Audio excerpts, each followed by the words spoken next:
Introduction. Here come the sweet potatoes. And here's the Sunday meat.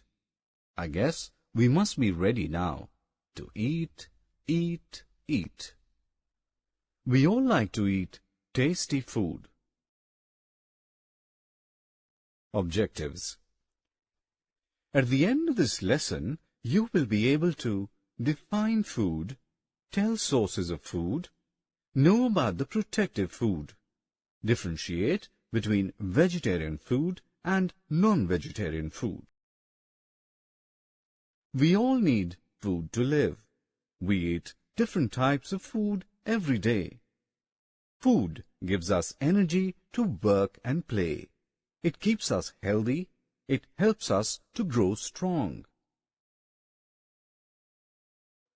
We get food from plants and animals.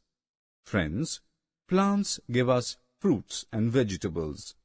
They are good for us. Animals give us meat, eggs, and milk.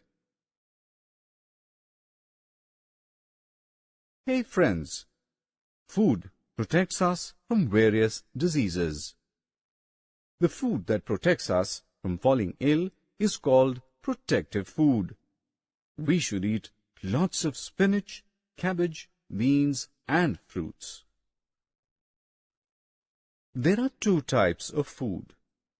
Food can either be vegetarian or non-vegetarian. Do you want to learn more about it? Come, let us learn.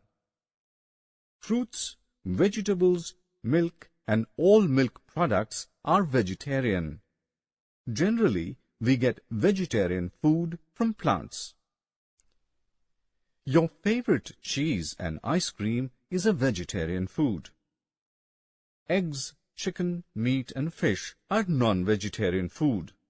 We get non-vegetarian food from animals. Summary. Let us have a quick look on what we have learnt. Food gives us energy and helps us to grow. We get food from plants and animals. Protective food protects us from diseases. Fruits, vegetables, milk, and all milk products are vegetarian food. Eggs, chicken, meat, and fish are non-vegetarian food.